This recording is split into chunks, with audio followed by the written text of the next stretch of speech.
আসসালামু আলাইকুম। আমাদের আজকের অনলাইন ক্লাসে সবাইকে স্বাগতম। গত ক্লাসে আমরা মহাকর্ষ অভিকর্ষ যে অধ্যায়টা, এই অধ্যায়ের অতি গুরুত্বপূর্ণ একটা টপিকস যেটা পড়ছিলাম তার নাম হচ্ছে আহ্নিক গতির কারণে অভিকর্ষজ ত্বরণের পরিবর্তন। অর্থাৎ এক কথায় আমরা বলতে পারি জেনারেলি অভিকর্ষ ত্বরণ যা হবে আহ্নিক গতির কারণে অভিকর্ষজ ত্বরণের একটু পরিবর্তন হয়। তো অ্যাকচুয়ালি আহ্নিক গতির কারণে অভিকর্ষজ ত্বরণের উপর কী ইফেক্ট পড়ে, আমরা সাধারণত যখন আমরা ক্যালকুলেশন করে একটা জিনিস মাথায় রাখবো, সবসময় মাথায় রাখবো আহ্নিক গতির কারণে একবারে সোজা সাপটা হিসাব, একেবারে সোজা সাপটা হিসাব হলো আহ্নিক গতির কারণে জি এর মানের পরিবর্তন হয়। কোনো একটা বস্তু যদি ল্যামডা ডিগ্রি অক্ষাংশে থাকে, সেই ল্যামডা ডিগ্রি অক্ষাংশে আহ্নিক গতির কারণে জি এর মান হবে G lambda equals to G minus omega square R cos square lambda, অথবা আমরা বলতে পারি G lambda equals to G M by R square minus omega square R cos square lambda. তাহলে অ্যাকচুয়ালি খেয়াল করে দেখো, এই যে আমার এই সূত্রে চিন্তা করো, এর আগ পর্যন্ত আমরা বলছিলাম G equals to G M divided by R square, এটাই আমরা বলছিলাম পৃথিবী পৃষ্ঠে জি এর মান।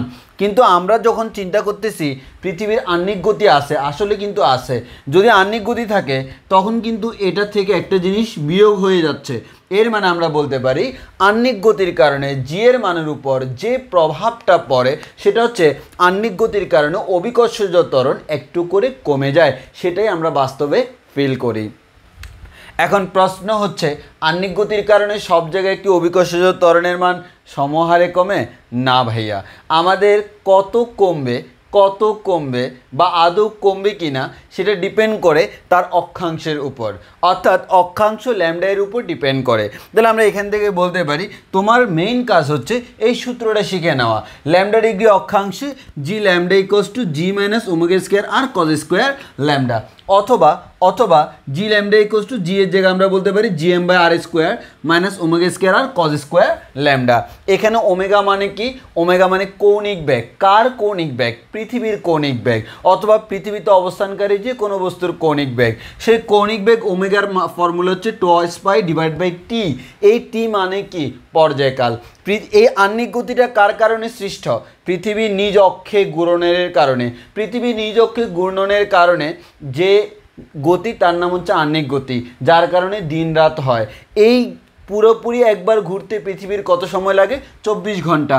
ওই কারণে পর্যায়কাল টি এর মান হচ্ছে 24 ঘন্টা। তাহলে ওভারঅল আমাকে মাথায় রাখতে হবে আহ্নিক গতির কারণে অভিকর্ষজ ত্বরণের মানটা কমে। আহ্নিক গতি যদি আমরা কাউন্ট করি তখন ল্যামডা ডিগ্রি অক্ষাংশে জি এর মানের ফর্মুলা হচ্ছে এটা, যেখানে মাথায় রাখবো জি এখানে আমরা মাথায় রাখবো ওমেগা হচ্ছে পৃথিবীর কৌণিক বেগ, জি মান হচ্ছে নর্মালি জি এর মান, আর আর মান হচ্ছে পৃথিবীর ব্যাসার্ধ। আমরা ধরে নিব পৃথিবী একটি গোলকের ন্যায় সুষম গোলক। ল্যামডা মান হচ্ছে কত ডিগ্রি অক্ষাংশ, দ্যাটস ইট, আর কিচ্ছু লাগবে না, এতটুকু জানলে হয়ে যাবে। এনি কাইন্ড অফ ম্যাথ তুমি করতে পারবা।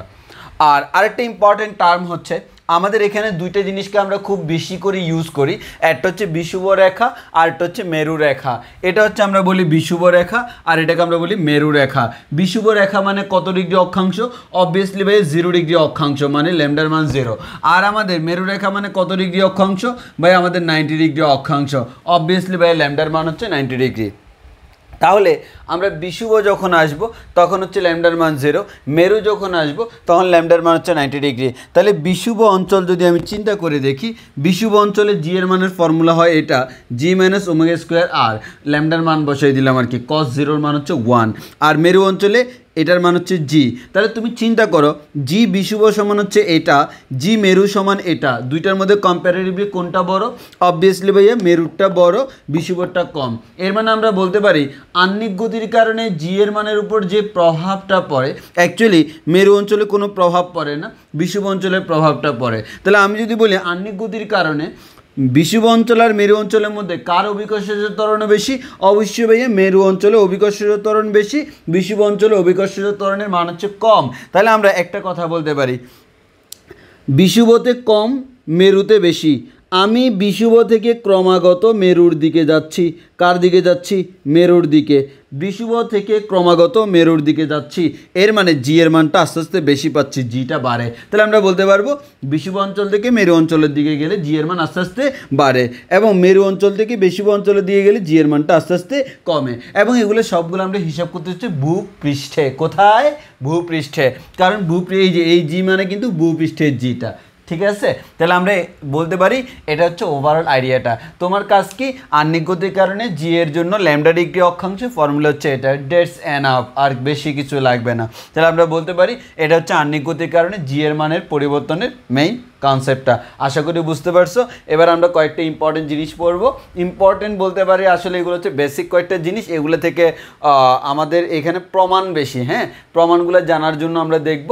তো এগুলোর জন্য আমাদের ইন্টিগ্রেশন করা লাগবে, ইন্টিগ্রেশনের মাধ্যমে আমরা পুরোটা করবো। তো আমি পুরোটা করে দেখাবো। হ্যাঁ, আর ফাইনালি কী লাগবে সেটা আমি বলে দিব। তিনটা জিনিস পড়বো: মহাকর্ষীয় ক্ষেত্র, প্রাবল্য, বিভব। আসো এখন এগুলো নিয়ে আলোচনা করি। ওকে, এবার আসি হচ্ছে আমরা আজকে শিখব, আজকের পড়াশোনায় যদি আমরা ঢুকি আমরা অ্যাকচুয়ালি তিনটা জিনিস শিখব। একটা হচ্ছে মহাকর্ষীয় ক্ষেত্র, একটা হচ্ছে মহাকর্ষীয় ক্ষেত্র শিখব, আর একটা হচ্ছে প্রাবল্য বা তীব্রতা শিখব, আর একটা হচ্ছে বিভব শিখব। তো কোনটা কী জিনিস সেটা আমরা একটু পরেই টের পাবো, আমরা একটা একটা শিখব। তবে প্রথমে আমরা শিখব হচ্ছে মহাকর্ষীয় ক্ষেত্র, অ্যান্ড এটা হচ্ছে একটা ডেফিনেশন দিলেই এই টপিকসটা আমাদের শেষ। এরপর আমরা যে কাজটা করব, আমরা প্রাবল্য পড়ব এবং এই প্রাবল্য গাণিতিকভাবে ইমপ্লিমেন্ট করব, গাণিতিকভাবে আমরা এটাকে দেখাবো এবং এটার আমরা ফর্মুলাও তোমাদেরকে দিব। এরপর আমরা তোমাদেরকে পড়াবো হচ্ছে বিভব কী জিনিস। এই বিভব কী জিনিস তারও আমরা গাণিতিকভাবে ব্যাখ্যা দিব এবং আমরা ফর্মুলা দিব। এরপর আমরা যে কাজটা করব, এই প্রাবল্য এবং বিভব এই দুইটার মধ্যে আমরা আবার রিলেশন বিল্ড আপ করব। এরপর আমরা দেখব প্রাবল্যেরও ফর্মুলা অলরেডি আমি ডেভেলপ করছি, বিভবেরও ফর্মুলা আমি অলরেডি ডেভেলপ করছি। এরপর আমরা জাস্ট একটা কাজ করব, একটা বস্তু আমার কাছে মনে করা আছে, এই বস্তুর বাইরের কোনো একটা বিন্দুতে প্রাবল্য কত, বিভব কত, পৃষ্ঠে কোনো বিন্দুতে প্রাবল্য কত, বিভব কত, ভিতরের কোনো বিন্দুতে প্রাবল্য কত, বিভব কত। এই তিনটে জিনিস বের করলে আমাদের ক্লাস শেষ। কিন্তু এই তিনটে জিনিস বের করতে হলে আমাকে প্রচুর ক্যালকুলেশন করতে হবে, সেই ক্যালকুলেশনগুলো আমি দেখাবো এবং ফাইনালি তোমাদেরকে আমি সুন্দর একটা ফিনিশিং দেবো। ক্যালকুলেশনগুলো পরীক্ষায় আসবে না, কিন্তু কথা হচ্ছে এই ক্যালকুলেশনের এভরি লাইন ইজ ইম্পর্টেন্ট। কেন এবং কীভাবে হয়েছে এটা জানা খুব জরুরি। আমাদের কোনো একটা ফিজিক্সের জিনিস বুঝতে হলে তোমাকে ধরে ধরে জানতে হবে। তো প্রমাণটা ওই জন্য আমাকে বুঝতে হবে, আর প্রমাণের প্রত্যেকটা লাইনের মধ্যে বোঝার জিনিস আছে, প্রত্যেকটা লাইন আমরা বুঝে বুঝে যাবো। ফাইনালি একবার বোঝার পর এরপর আর কখনো দেখার প্রয়োজন পড়বে না, এরপর আমরা খালি ফর্মুলা মুখস্থ করে ফেলবো। ফাইনালি আমি তোমাদেরকে পুরোটা একবারে সাজাই দিব, কোনো সমস্যা নাই। তো আসো আমরা প্রথমে শিখবো হচ্ছে মহাকর্ষীয় ক্ষেত্র কী জিনিস অ্যান্ড প্রাবল্য কী জিনিস। বিভবতে আমরা যাব না এখন, বিভবতে একটু পরে যাব। তো প্রথমত একটু খেয়াল করি মহাকর্ষীয় ক্ষেত্র কী জিনিস। মনে করো আমি যদি বলি আমি একটা বস্তু, আমার চারদিকে একটা প্রভাব আছে কি না, আছে। মনে করো কেউ দেখে ক্রাশ খেয়ে গেল, হ্যাঁ, দেখলেই ক্রাশ খাচ্ছে। তো আমি তো ওইরকম না, মনে করো হচ্ছে একজন খুব উচ্চ মানের, মনে করো উচ্চ লেভেলের লোক, যাকে দেখলেই ক্রাশ খায় এরকম আছে না। তাহলে তার চারদিকে এমন একটা রিজিয়ন আছে যেখান থেকে তাকে দেখলে মানুষ ক্রাশ খায়, তাই না? তা এই যে চারদিকে একটা ক্ষেত্র, এই ক্ষেত্রের মধ্যে যে কেউ আসলে তার উপর একটা আকর্ষণ অনুভব করে, এটা হচ্ছে তার ক্ষেত্র। একজন ভিলেন আছে, সে বলে খবরদার তুই এখন আমার এরিয়াতে আসছস, এখন আমার সাথে ফাইজলামি করতে পারবি না, এখানে যদি ফাইজলামি করস তোকে আমি জিন্দা পুইত্তা ফেলবো। হেই, কি বলছে? তুই এখন আমার এরিয়াতে আসছস। এই যে এটাই হচ্ছে আমাদের সেই ভিলেন, যে একেবারে সানগ্লাস পরে বসে আছে, বলতেছে তুই এখন আমার এরিয়াতে আসস, বন্দুক নিয়ে বসে আছে। কেন? এটা হচ্ছে তার এরিয়া, এখানেই সে সব কিছু সাজায় রাখছে। এর মধ্যে আসবে তো কাজ সাইরে গেছে, আর তুমি পাপড় দিয়েও কোনো লাভ হবে না। এর মানে আমরা বুঝতে পারলাম প্রত্যেকটা বস্তুরই একটা কি থাকে, রিজিয়ন থাকে। আমরা একটা কথা বলি না, লোকাল। আরে ভাই আমি তো লোকাল মানুষ, আমার সাথে কী করবি, আয়, পারলে আয়, খেলা দেখাই, আয় আয় আয়। এখানে কেন চিল্লাপাল্লা করতেছস, যা আসিস আমার এলাকা আসিও। ছোটোবেলায় স্কুলে যাইতে এই জায়গায় থ্রেট মারতা না, হ্যাঁ, এখানে বাপ দেখায় লাভ নেই, আসিস আমার এলাকা আসিস, দেখাই দেমুনে। এই যে চারদিকে যে অঞ্চল, এই অঞ্চলের মধ্যে তুমি তোমার পাওয়ার খাটাতে পারতেছ, অন্য কেউ আসলে তাকে আকর্ষণ করে ফেলতেছ। এই অঞ্চলটা তাকে আমরা বলি ক্ষেত্র। কার ক্ষেত্র? তোমার ক্ষেত্র। একইভাবে আমরা জানি ভাইয়া কোনো একটা বস্তু যদি থাকে, সেই বস্তুটা মনে করো এই বস্তুটার ভর হচ্ছে ভাইয়া এম ভরের কোনো একটা বস্তু। এই এম ভরের যদি কোনো একটা বস্তু থাকে, তোমার কি মনে হয় এই বস্তুটার চারদিকে একটা এরিয়া আছে কিনা? জি ভাইয়া আছে। তাহলে এই বস্তুটার চারদিকে একটা অঞ্চল আছে, এই অঞ্চলে অন্য কোনো বস্তু যদি আসে, সে তাকে কি করবে? আকর্ষণ করবে। কেন আমি বলতেছি আকর্ষণ? কারণ মহাকর্ষ বল তো শুধুমাত্র আকর্ষণধর্মী, এখানে বিকর্ষণের কোনো অস্তিত্ব নাই, সে আকর্ষণই করবে। তাহলে আমরা বলতে পারি ভাই এম্বরের একটা বস্তুকে এখানে আনলাম, এই এম্বরের বস্তুকে কী করবে? আকর্ষণ করবে না? জি ভাইয়া করবে। ভাইয়া আমি এম্বরের বস্তুকে এখানে রাখলাম, এবার কি আকর্ষণ করবে? করবে না। কেন? তার ক্ষেত্রের ভিতর নাই। এই যে আমার এম্বরের বস্তুর ধর্ম হলো অন্য বস্তুকে দেখলেই আকর্ষণ করবে, কিন্তু এই আকর্ষণ যে করবে তার জন্য চারদিকে একটা অঞ্চল আছে, এই অঞ্চলের বাইরে সে আকর্ষণ করে না। যতটুকু অঞ্চলের মধ্যে সে আকর্ষণ করে, সেই অঞ্চলটাকে আমরা বলি মহাকর্ষীয় ক্ষেত্র। মহাকর্ষীয় ক্ষেত্র এর মানে কি? এই অঞ্চলের মধ্যে কোনো একটা বস্তু আসলে তাকে সে আকর্ষণ করবে, এর বাইরে থাকলে সে পাত্তাই দিচ্ছে না, আকর্ষণ দূরের কথা। তাহলে এই অঞ্চলটাকে বলতেছি মহাকর্ষীয় ক্ষেত্র। এবার আসো মহাকর্ষীয় ক্ষেত্র। তো মহাকর্ষীয় ক্ষেত্র কি করে? একটা আকর্ষণ বল প্রয়োগ করে। এই আকর্ষণ বলের মান আমরা কি জানি? F = G × mm / d²। D মানে কি? ডি মানে হচ্ছে তাদের মধ্যবর্তী ডিস্টেন্স। কার কার? এই বস্তু এবং যে বস্তুকে আকর্ষণ করতেছে তাদের মধ্যবর্তী ডিস্টেন্স d²। তাহলে এখান থেকে একটা জিনিস খেয়াল করো, জি কনস্ট্যান্ট, এমও কনস্ট্যান্ট। এম মানে কি? এই বস্তুটার ভর। ছোট হাতের এমও কনস্ট্যান্ট, আরেকটা বস্তুর ভর। ডি মানে হচ্ছে দূরত্ব, দূরত্ব কনস্ট্যান্ট না। এই বস্তুটা এখানে থাকতে পারে, এখানে থাকতে পারে, এখানে থাকতে পারে, এখানে থাকতে পারে, যে কোনো জায়গায় থাকতে পারে, যে কোনো ডিস্টেন্সে থাকতে পারে। তাহলে আমি এখান থেকে বলতে পারতেছি F = d²। তাহলে আমরা এখান থেকে একটা কথা বলতে পারি, ডি বাড়লে F কমে, আর ডি কমলে F বাড়ে। তাহলে একটু খেয়াল করো, ডি বেড়ে যাচ্ছে, দূরত্ব বেড়ে যাচ্ছে, এর মানে কি? বস্তু দূরে যাচ্ছে, দূরত্ব বাড়া মানে কি? বস্তু যত দূরে আকর্ষণ বলটা তত কমে, কারণ বস্তু যত দূরে যাচ্ছে বলের মান তত কমে যাচ্ছে। ওই কারণে আমরা বলতেছি বস্তু যত দূরে আকর্ষণ বল তত কম।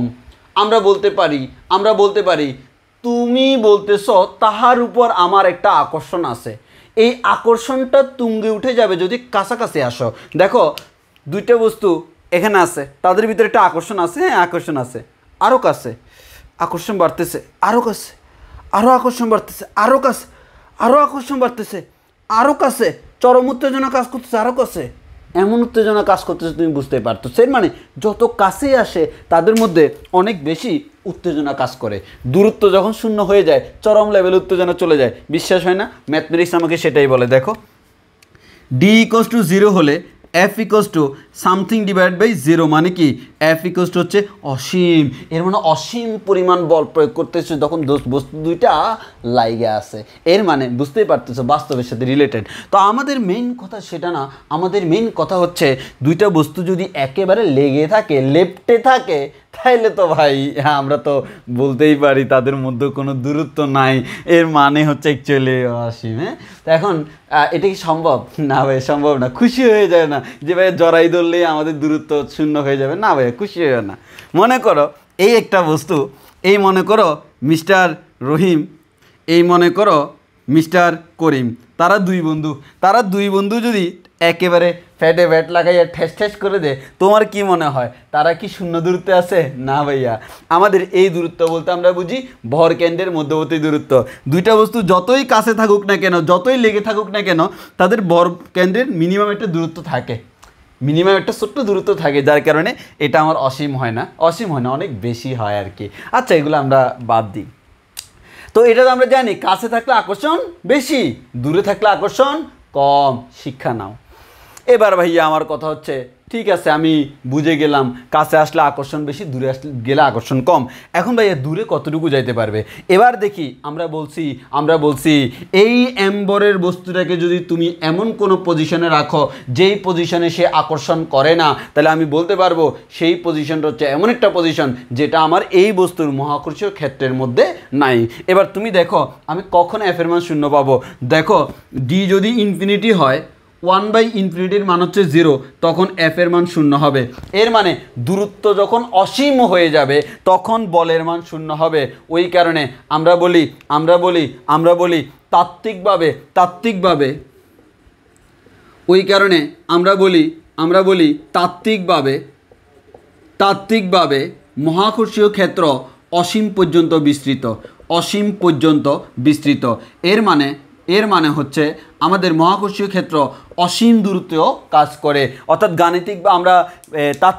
গাণিতিকভাবে যদি আমরা বলি, তাহলে আমরা অ্যাকচুয়ালি দেখতেছি হচ্ছে হ্যাঁ, মহাকর্ষীয় ক্ষেত্র এমন একটা ক্ষেত্র যেটা অসীম পর্যন্ত বিস্তৃত, অসীম দূরে থাকলেও সে আকর্ষণ করতে পারে। এটা হচ্ছে মহাকর্ষীয় ক্ষেত্র। ওই কারণে আমরা বলি মহাকর্ষীয় বল অসীম দূরত্ব পর্যন্ত বিস্তৃত থাকে।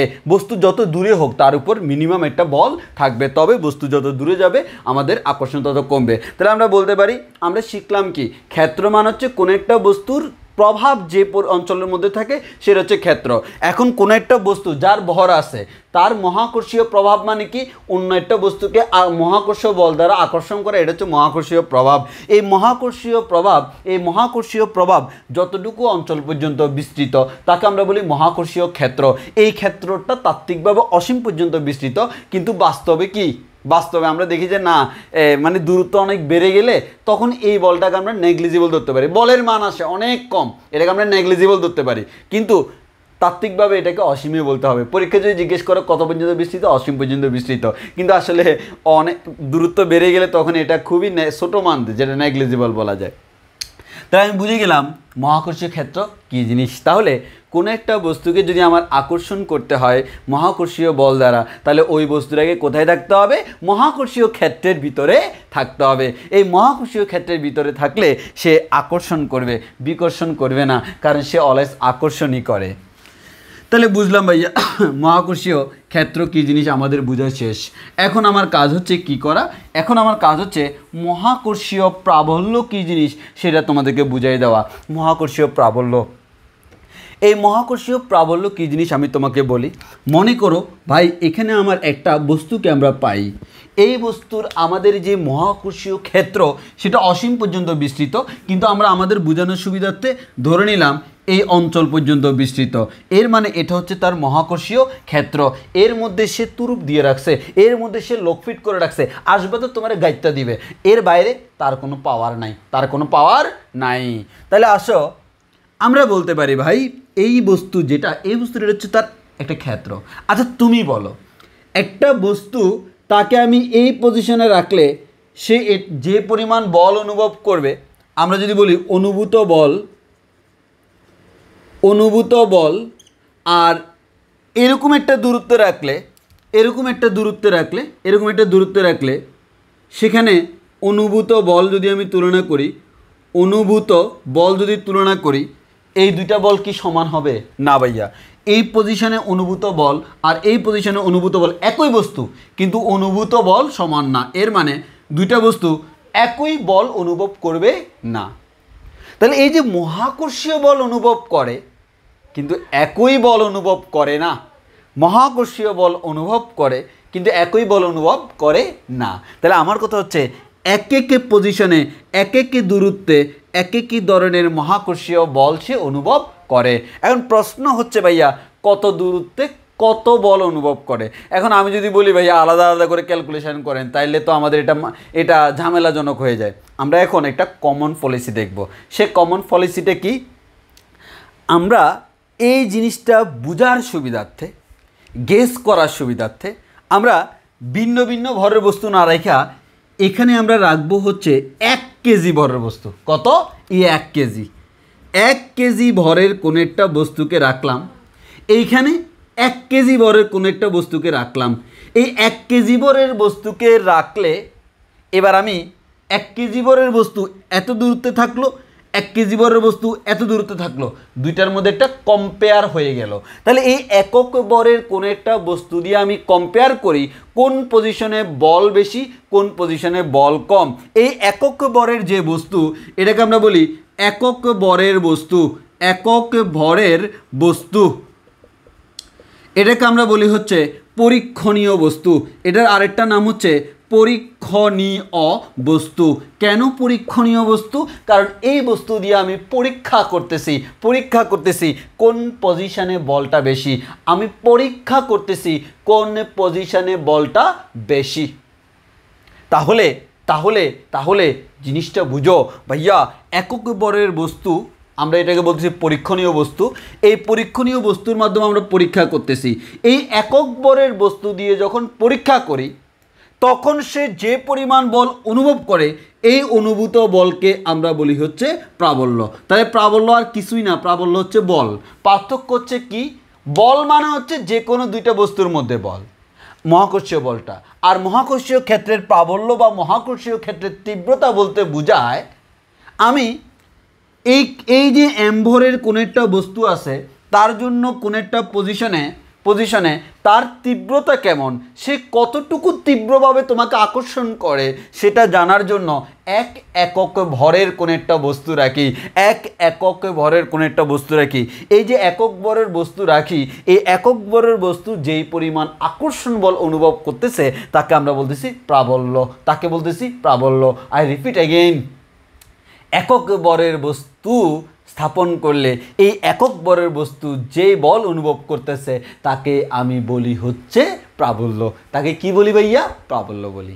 তাহলে আমরা জিনিসটাকে একটু সুন্দর করে বলি, তো একটু খেয়াল করে দেখো। আমরা সুন্দর করে যদি বলি এভাবে বলতে পারি। দেখো আমি কিভাবে বলতেছি। আমার এখানে কোনো একটা বস্তু আছে, এই তার এতটুকু মনে করো তার ক্ষেত্রের মধ্যে দেখো আমি এতটুকু দূরত্বে প্রথমে এম কেজি বরের একটা বস্তু রাখলাম। এই বস্তুটার ভর হচ্ছে এম। তাহলে আমি বলতে পারি এই এম কেজি ভরের বস্তু রাখার কারণে সে যে পরিমাণ বল অনুভব করলো ওই বলটাকে আমরা মহাকর্ষীয় বলই বলি। কিন্তু এম কেজির বদলে যদি আমি এখানে এম কেজি না রেখা 1 কেজি রাখি, দেখো আমি এম কেজি না রেখে কয় কেজি রাখলাম? 1 কেজি। তাহলে এম কেজি যখন রাখলাম ওই মুহূর্তে তাদের মধ্যকার যে বলটা, এই বলটাকে আমরা বলতেছি মহাকর্ষীয় বল, এটাকে বলতেছি মহাকর্ষীয় বল। আর যখন 1 কেজি রাখলাম, যেটা দিয়ে আমরা পরীক্ষা করি, তখন আমি তাকে বলি হচ্ছে মহাকর্ষীয় প্রাবল্য, বা আমরা বলতে পারি মহাকর্ষীয় ক্ষেত্র প্রাবল্য।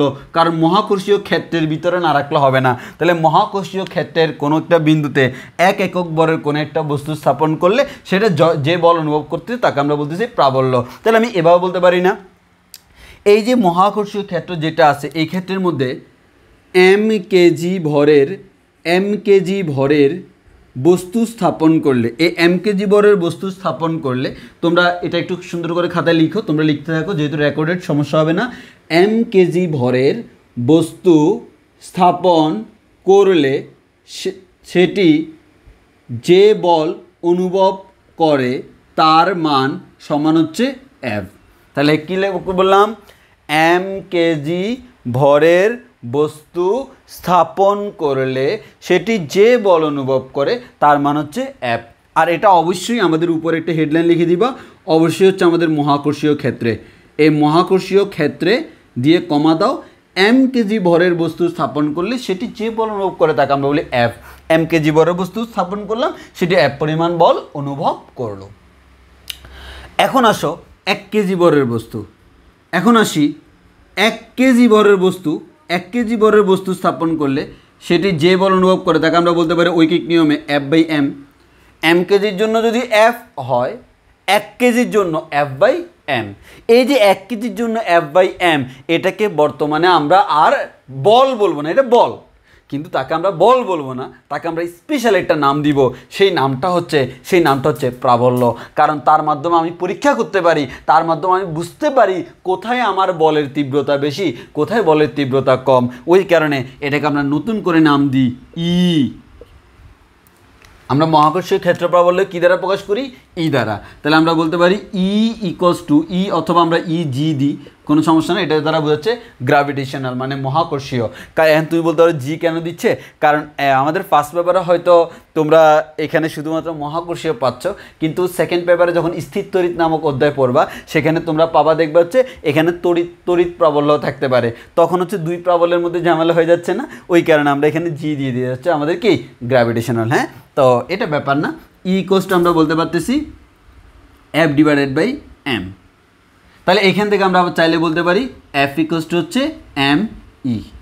তাহলে একটু খেয়াল করে দেখো, তাহলে আমরা একটা সূত্র পেয়ে গেলাম, E equals to F divided by M অথবা F equals to M E, যে কোনোটা তুমি ইউজ করতে পারো। এক কথায় হচ্ছে মোট বলকে ভর দ্বারা ভাগ করলে, কার ভর? ওই যে বস্তুটা দ্বারা তুমি টেস্ট করতেছো সেই বস্তুর ভর দ্বারা ভাগ করলে তুমি প্রাবল্য পেয়ে যাবে, আর প্রাবল্যকে ওই বস্তুর ভর দ্বারা গুণ করলে তুমি টোটাল বলটা পেয়ে যাবা। তাহলে আমরা একটা রিলেশন পেয়ে গেলাম। এখন প্রশ্ন হচ্ছে প্রাবল্য কি স্কেলার রাশি নাকি ভেক্টর রাশি? মূল আলোচনায় আসি। প্রাবল্য আসলে কি এক ধরনের বল না? বল কি না? বল। এখন দেখো এর দিক কোন দিকে। যখন 1 কেজি, এই 1 কেজি বড় বস্তু মনে করো এখানেই আছে, তাহলে এই 1 কেজি বরের বস্তুকে এম কেজি বরের বস্তুটা টানতেছে না? কোন দিকে টানতেছে? অবশ্যই ভাইয়া এই দিকে টানতেছে। এই দিকটাই হচ্ছে ইয়ের দিক। তাহলে আমরা বলতে পারছি এটা হচ্ছে ইয়ের দিক। আবার আমি যদি বলি এখানে 1 কেজি না রেখে যদি এম কেজি রাখতাম, তখন যে এফ থাকতো, এফের দিক কোন দিকে? এফের দিকটাও ভাইয়া এই দিকে। তাহলে আমরা বলতে পারি ভাইয়া ই জি ইকুয়ালস টু আমরা যেরকম বলতেছি এফ ডিভাইডেড বাই এম, আবার এফ ইকুয়ালস টু আমরা বলতেছি এম ই জি। এটাকে চাইলে ভেক্টর আকারে লিখলে আমরা এভাবে লিখতে পারি, ইয়ের উপরে ভেক্টর চিহ্ন, এফের উপরে ভেক্টর চিহ্ন, এফের উপরে ভেক্টর চিহ্ন, ইয়ের উপরে ভেক্টর চিহ্ন দেওয়া যায়। কারণ এফের দিক যেদিকে ইয়ের দিকও সেম দিকে, এফের দিক যেদিকে ইয়ের দিকও সেম দিকে। অর্থাৎ তুমি এখানে এম কেজি বরের বস্তু রাখলে সে যে বল অনুভব করতো সেটার দিকও এইদিকে, আর এম কেজি না রেখে যদি এখানে 1 কেজি রাখো তার দিকটাও কিন্তু সেম দিকে। তাহলে আমরা এখানে E G equals to F by M এভাবে লিখতে পারি। তাহলে এটা হচ্ছে আমাদের ওভারঅল ডিসকাশনটা। এখানে আমাদের আরেকটা কথা আছে, সেই কথাটা কি একটু আমি বলে রাখি। আমরা অনেক সময় এই ভুলটা করে ফেলি। সেই ভুলটা কি ভাই? মহাকর্ষীয় ক্ষেত্র প্রাবল্য এটা তো এক ধরনের বল, ঠিক কি না? হ্যাঁ ভাইয়া ঠিক। এটা হচ্ছে, দেখো কথাটা ঠিক না, এটা এক ধরনের বল। এটা দিলে আমাদের অনেকে কনফিউজড হয়ে যায়। মাথায় রাখবো, সবসময় মনে রাখবো, এটা হচ্ছে 1 একক ভরের বস্তুর জন্য বল। বলবো কি এটা খালি বল না, এটা হচ্ছে প্রতি এককের জন্য বল। এটা খালি বল না, প্রতি একক ভরের বস্তুর জন্য বল। খালি বল না, প্রতি একক ভরের বস্তুর জন্য বল। তো অনেকে আমাদের পরীক্ষায় যে ভুলটা করে, ভাইয়া তাহলে আমরা একটা কাজ করি, যেহেতু প্রাবল্য এক ধরনের বল, আবার বলও তো এক ধরনের বল, তাইলে মনে হয় ভাইয়া বলের একক আর প্রাবল্যের একক সেম। ভাইয়া বলের মাত্রা আর প্রাবল্যের মাত্রা সেম। জি না ভাইয়া, ইকুয়েশন থেকে তোমাকে বের করতে হবে। আসো তোমাদেরকে আমি বের করে দেখাই। এই জায়গায় আমাদের স্টুডেন্ট দ্বিধাদ্বন্দ্বে পড়ে যায়। একক মাত্রা কিন্তু পরীক্ষা আসে, কিন্তু কথা হচ্ছে এই মানে স্বাভাবিক যে কারো মাথায় খেলতে পারে যে ভাইয়া মহাকর্ষীয় প্রাবল্য এটা তো এক ধরনের বল। হ্যাঁ বল, তাহলে তো একক মাত্রা একই হবে না, এটা বল তবে 1 একক ভরের জন্য। যেমন ফর এক্সাম্পল আমি বলতেছি কি E G equals to F divided by M. এই এফের একক ছিল নিউটন, বলের একক নিউটন, আর নিচে এম যেটা তার একক হচ্ছে কেজি। তাহলে দেখো এটা ছিল শুধু এত নিউটন, আর এটা বলতেছি না এত নিউটন না, এত নিউটন প্রতি কেজিতে, কারণ এককের জন্য প্রতি একক, একটু আগেই তো বলছি এটা হচ্ছে টোটাল বল, এটা হচ্ছে প্রতি একক ভরের জন্য বল, 1 কেজির জন্য বল। তাহলে আমাদের এটাকে আমরা কি বলবো? Newton per KG, Newton per KG, Newton per KG. এর মানে কি প্রতি কেজিতে বল, প্রতি কেজিতে এত নিউটন, প্রতি কেজিতে এত নিউটন। যেমন বললাম কোন একটা বস্তুর, এই যে মনে করো কোন একটা বস্তুর মহাকর্ষীয় ক্ষেত্রের মধ্যে, হ্যাঁ মহাকর্ষীয় ক্ষেত্রের মধ্যে কোন একটা নির্দিষ্ট বিন্দু হচ্ছে এটা, বললাম এই বিন্দুতে তার মহাকর্ষীয় ক্ষেত্র প্রাবল্য এত নিউটন পার কেজি, এত নিউটন পার কেজি। অনেকে বলে ভাই পরীক্ষায় প্রাবল্য দিছে না, বল দিছে, আমি বুঝি না। আরে ভাই তুমি বুঝো না, না বুঝার কি আছে? তুমি তাকাবা এককের দিকে, একক যদি বলে নিউটন এর মানে এটা বল, একক যদি বলে নিউটন পার কেজি তখন হচ্ছে এটা হচ্ছে প্রাবল্য। আর একক বলল নিউটন, তবে পাশে আবার বলে দিল প্রতি কেজিতে এত নিউটন, তখন কিন্তু আবার এটা প্রাবল্য, কারণ প্রতি কেজিতেই মানে হচ্ছে প্রাবল্য। আসো ভাইয়া, 5 নিউটন পার কেজি এই কথাটার মানে কি? এই কথাটার মানে হচ্ছে এইখানে 1 কেজি ভর, দেখো 5 নিউটন পার কেজি মানে 5 নিউটন প্রতি কেজির জন্য, এর মানে 1 কেজি ভরের কোনো একটা বস্তুকে এই পজিশনে রাখলে সে সে 5 নিউটন বল অনুভব করে। তাহলে 1 কেজি ভরের কোনো একটা বস্তুকে এই পজিশনে রাখলে কত বল অনুভব করে? 5 নিউটন। ওই কারণে আমরা বলতেছি এই পজিশনে তার প্রাবল্য হচ্ছে 5 newton per KG, 5 newton per KG, 5 newton per KG. আশা করি কথা ক্লিয়ার। তাহলে আমাদের এটা হচ্ছে মেইন কথা, প্রতি কেজিতে 5, আমাদের প্রতি কেজির জন্য 5 নিউটন বল প্রয়োগ করতেছে। তাহলে এই 5 নিউটন কার জন্য? 1 কেজির জন্য। তাহলে আমি যদি বলি ভাই 1 কেজির জন্য 5 নিউটন, তাহলে m কেজির জন্য কত নিউটন? অবশ্যই ভাইয়া m ইন্টু 5 নিউটন, এর মানে 5m। খেয়াল করে দেখো তো, এই যে ইজি সমান যদি এটা লিখি, এখান থেকে বলা যায় না F = m ইন্টু ইজি? খেয়াল করে দেখো তো, m কে এই প্রাবল্যের মান দ্বারা গুণ করলে টোটালটা পাচ্ছি কিনা? জি ভাইয়া পাচ্ছি। তাহলে মাথায় রাখবো বলের একক নিউটন, প্রাবল্য এক ধরনের বল, তবে সেটা প্রতি কেজিতে। ওই কারণে তার একক হচ্ছে নিউটনে পার কেজি, তার একক কি? Newton per KG. এবার আরেকটা ইম্পর্টেন্ট জিনিস, এটা বইতে সরাসরি লেখা থাকে না, দেখতে বিদঘুটি লাগে। দেখো এই নিউটন পার কেজি, নিউটন মানে কি? আমরা জানি নিউটন মানে হচ্ছে KG metre per second square. আর এখানে তো আমার একটা কেজি ইনভার্স 1 আছে, কেজি ইনভার্স চলে গেলে থাকে কত? মিটার পার সেকেন্ড স্কোয়ার, যেটা কার একক? ত্বরণের একক। খেয়াল করে দেখছো? হ্যাঁ, এর মানে হচ্ছে প্রাবল্যের এককটা ত্বরণের মতো। প্রাবল্যের এককটা কার মতো? ত্বরণের মতো। কিন্তু এটা ত্বরণ না, এটা বল, তবে প্রতি কেজিতে বল। এটা বল, তবে কোন বল? প্রতি কেজিতে বল। এবার আসো, তাহলে এটা কিন্তু প্রাবল্যের একক হইতে পারে। এবার আসো মাত্রা। তো আমরা বলের মাত্রা ডিভাইডেড বাই বলের মাত্রাকে যদি ভরের মাত্রা দ্বারা ভাগ করি তাহলে পেয়ে যাব বলের মাত্রা আমরা কি জানি? mL/T²। ভরের মাত্রা আমরা কি জানি? m চলে গেলে L/T²। এটা হচ্ছে প্রাবল্যের মাত্রা। সো এই ভুল করা যাবে না, প্রাবল্যের মাত্রা আর প্রাবল্যের মাত্রা দিলে বলের মাত্রা বসাই দিও না, প্রাবল্যের এককের জায়গায় ভরের একক বসাই দিও না। এই ভুল আমরা করব না, এই ভুল করা আমাদের কাজ না। তাহলে আমরা আশা করি বুঝছি প্রাবল্য কি এবং মহাকর্ষীয় ক্ষেত্র কি সেটা আমরা বুঝে গেছি। তো একটা জিনিস আমাদেরকে দেখতে হবে, পৃথিবীর মহাকর্ষীয় ক্ষেত্র। আমরা যদি পৃথিবীর মহাকর্ষীয় ক্ষেত্র চিন্তা করি, পৃথিবীর মহাকর্ষীয় ক্ষেত্র মনে করো আমি যদি বলি ভাইয়া, এবার আমরা একটা জিনিস দেখব, সেটা হচ্ছে মহাকর্ষীয় ক্ষেত্র প্রাবল্য কিভাবে নির্ণয় করে। হ্যাঁ, তো আমরা যদি ভাইয়া প্রথমত আমরা ডেফিনেশনটা দেখি। ডেফিনেশনটা তো আমরা তো পড়াই বলছি, আগে ডেফিনেশনটা একটু বলে দিই। মহাকর্ষীয় ক্ষেত্রের ডেফিনেশনটা আমার কথার সাথে মিলাই দেখো।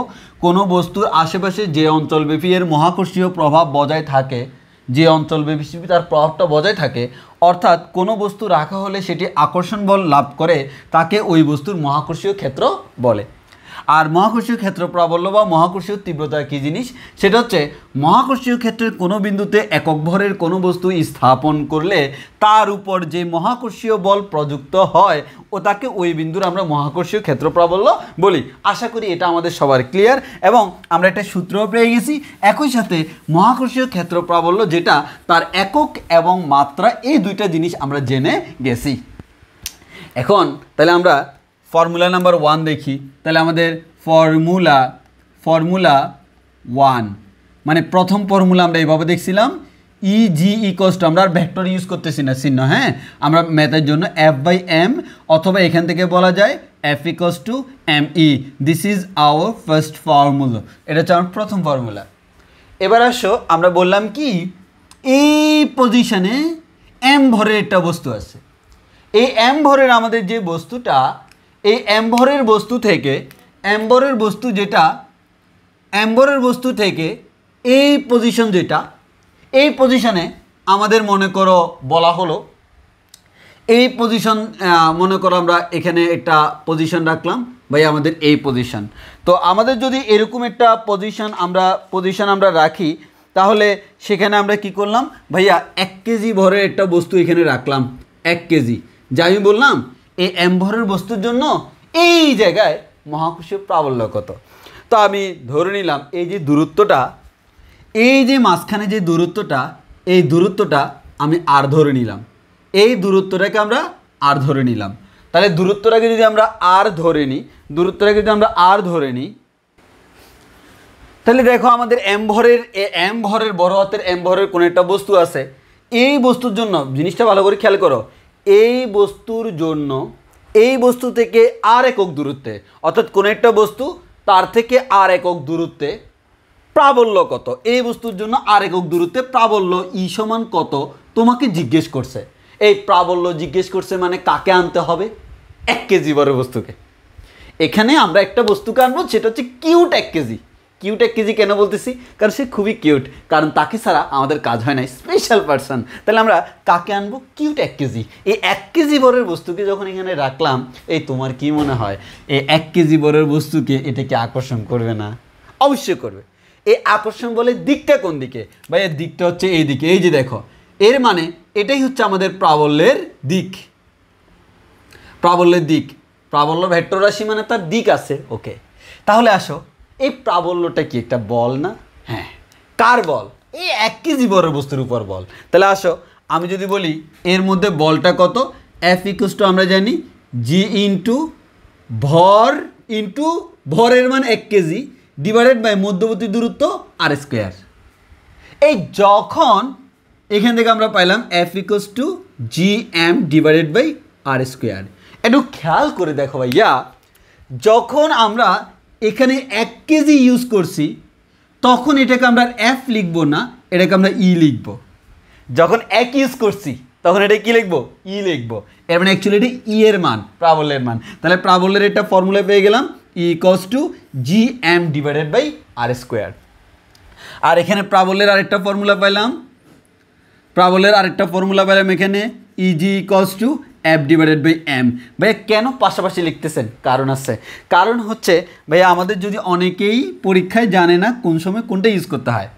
আমাদের কাজই তো এটা, আমার কাজই তো এটা, বইতে তো আর লেখা থাকবে না। এবার আসো, তাহলে আমি দেখলাম কি দেখো, এটা আমরা কখন ইউজ করব? এটা আমরা তখনই ইউজ করব যখন বল ও ভর দেয়া থাকে।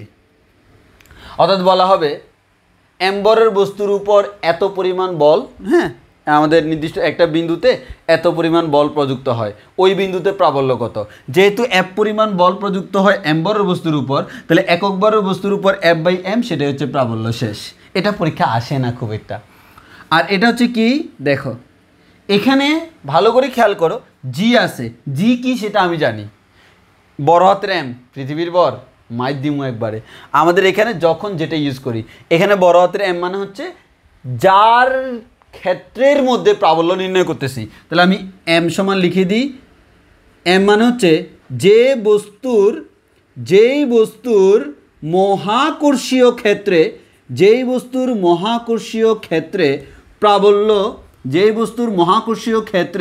প্রাবল্য নির্ণয় করা হচ্ছে, যেই বস্তুর মহাকর্ষীয় ক্ষেত্রে প্রাবল্য নির্ণয় করা হচ্ছে সেই বস্তুর ভরটা হচ্ছে m। তাহলে m কি? m হচ্ছে যার জন্য বের করতেছি। আমার জন্য এই পয়েন্টে কত, আমার ভর। তোমার জন্য ওই পয়েন্টে কত, তোমার ভর। তাহলে যার জন্য তার ভর। এবার আসি আর। এই আর মানে হচ্ছে অ্যাকচুয়ালি, আর মানে কি, আমি কার জন্য বের করতেছি, m ভরের বস্তুর জন্য। ওই m ভরের বস্তু থেকে কত দূরত্বে, যত দূরত্বে সেটা হচ্ছে আর। তাহলে m ভরের বস্তু থেকে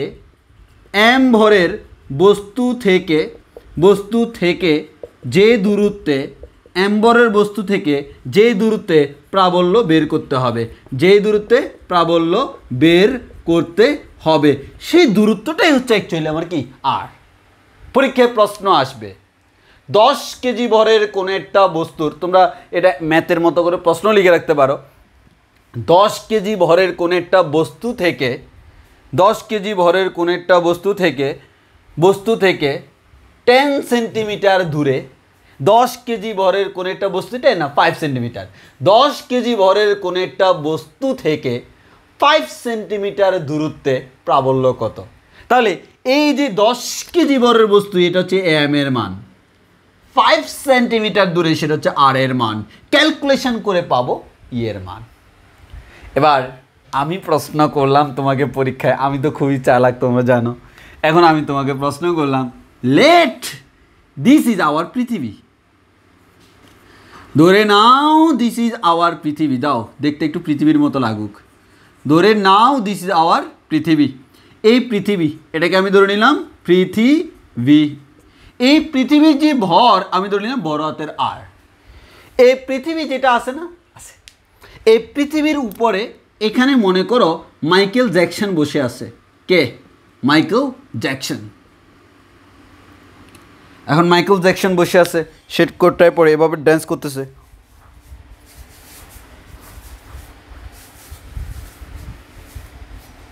কারণ মাইকেল জ্যাকসন তো তাকায় না, এভাবে ড্যান্স করে। হ্যাঁ, তো মাইকেল জ্যাকসন ড্যান্স করতেছে কোথায়? পৃথিবীর পৃষ্ঠে। সে মনে করো পৃথিবীর পৃষ্ঠে বসিয়া পায়ের উপর পা তুলিয়া সে ড্যান্স করতেছে না, সে বসে বসে মানুষকে দেখতেছে, কারণ বসে বসে ড্যান্স করা যায় না। তাহলে এটা হচ্ছে মাইকেল জ্যাকসন। এখন প্রশ্ন হলো, এ মাইকেল জ্যাকসন যেই পজিশনে আছে সেটা কি পৃথিবী পৃষ্ঠ? বলা হলো এই বিন্দুতে প্রাবল্য কত, এর মানে আমি কি কোয়েশ্চেন করছি, পৃথিবী পৃষ্ঠে প্রাবল্য কত, আর পৃথিবীর যে ব্যাসার্ধ সেটা হচ্ছে বড় হাতের আর, এর মানে আমি যেটা এখন বের করব সেটা হচ্ছে কি, পৃথিবী পৃষ্ঠে প্রাবল্য। তো আমি তো কি জানি, খেয়াল করো তো, আমি যে বস্তুর জন্য প্রাবল্য বের করব তার ভর জানি, তার দূরত্ব জানি, এর মানে এই ফর্মুলা। তাহলে আমি বলতে পারবো এই পয়েন্টে প্রাবল্য ইজি ইকুয়ালস টু হচ্ছে জি, এখানে এম মান হচ্ছে যেই বস্তুর জন্য, কার জন্য? পৃথিবীর জন্য, মানে পৃথিবীর ভর। আর এরপরে নিচে বসবে কি, দূরত্ব স্কয়ার। কোন দূরত্ব?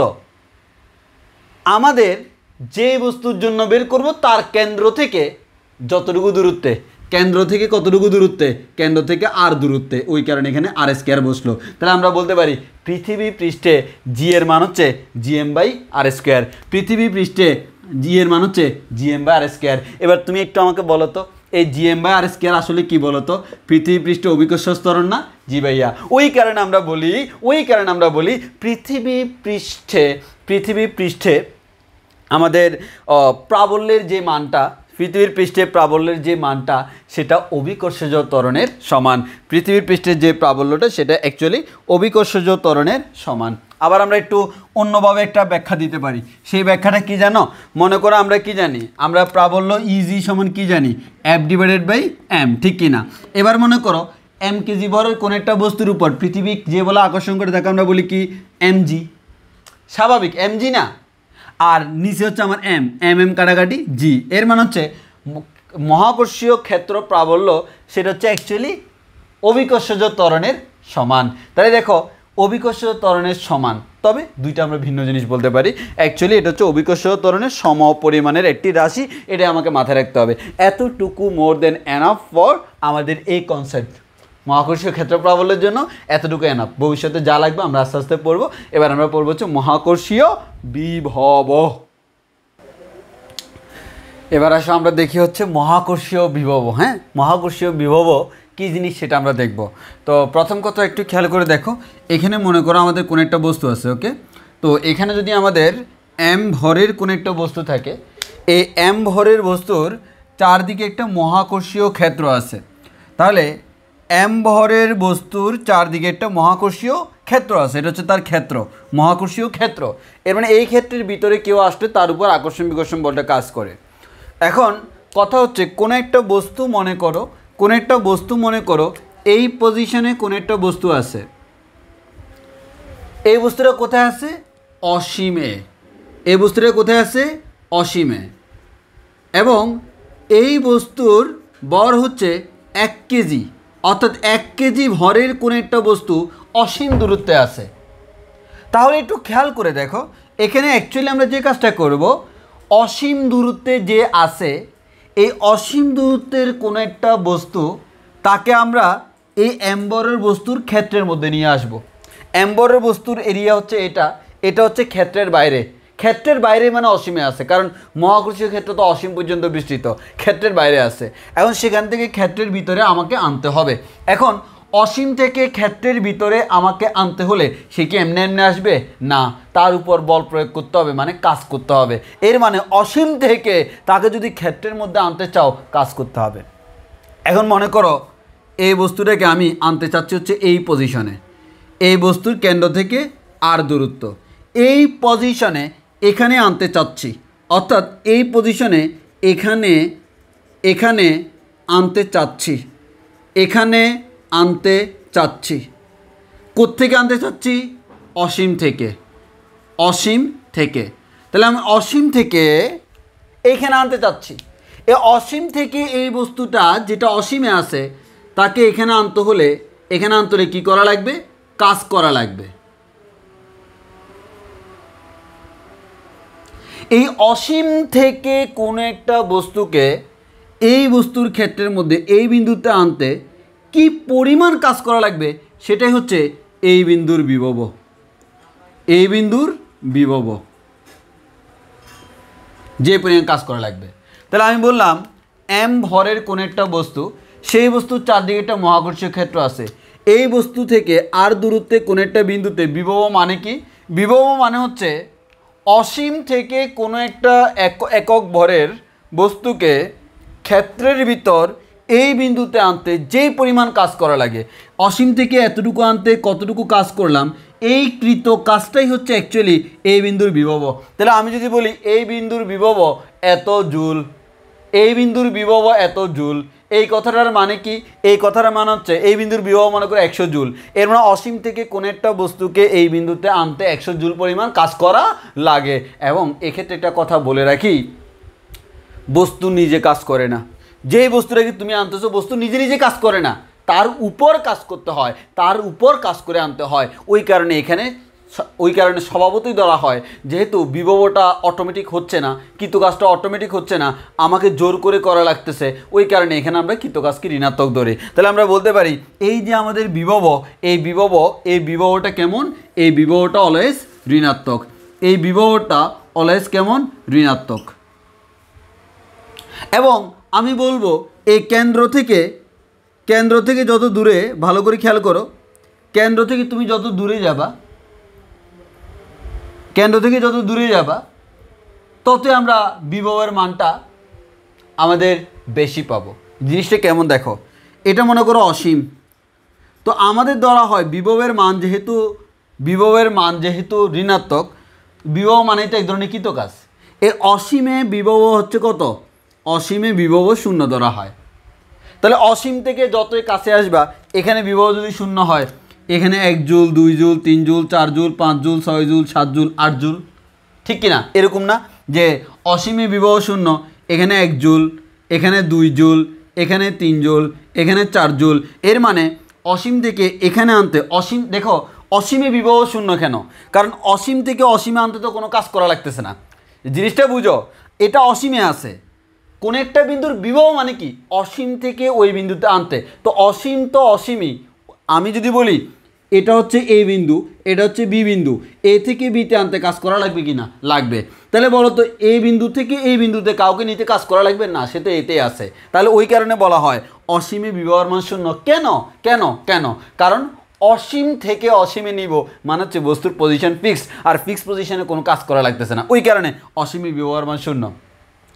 তুমি অসীম থেকে এখানে আনতে যে পরিমাণ কাজ করা লাগবে, এখানে আনতে আরও বেশি, এখানে আনতে আরও বেশি, এখানে আনতে আরও বেশি, এখানে আনতে আরও বেশি, এখানে আনতে আরও বেশি, এখানে আনতে আরও বেশি। এর মানে যতই আমি এদিকে যাচ্ছি আমাদের বেশি কাজ করা লাগে, বেশি কাজ করা লাগে। এখন তুমি বলতে পারো ভাইয়া এই অসীমে যে বিভব 0 এটা তাহলে সবচেয়ে কম, কিন্তু এটাকে আমরা বলি হচ্ছে সর্বোচ্চ মান। এটা হচ্ছে বিভবের সর্বোচ্চ মান।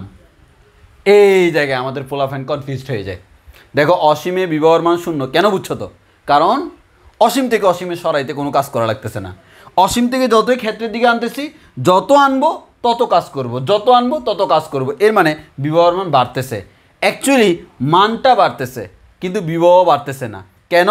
কারণ যাকে তুমি 1 বলতেছ, this is not 1, this is -1। যাকে তুমি 2 বলতেছ, এটা -2। যাকে তুমি 3 বলতেছ, এটা -3। যাকে তুমি 4 বলতেছ, এটা -4। যার কারণে -4 বড় না -3 বড়? অবভিয়াসলি ভাইয়া -3 বড়।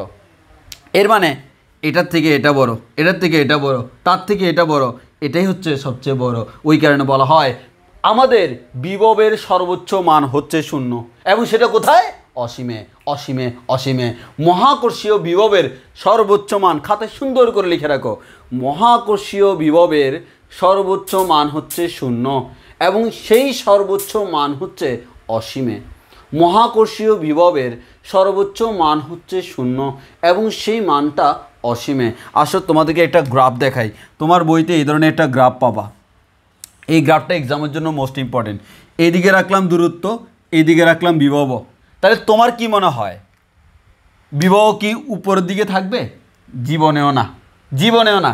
বিভব নিচের দিকে থাকবে, কারণ এগুলোকে আমরা বলি উপরের দিক মানে ধনাত্মক, নিচের দিক মানে কি ঋণাত্মক। তাহলে বিভব থাকবে নিচে। যখন অসীমে আসে তখন বিভব 0। অসীম থেকে যতই কাছে আসে বিভবের মান কিন্তু কমতে আসে।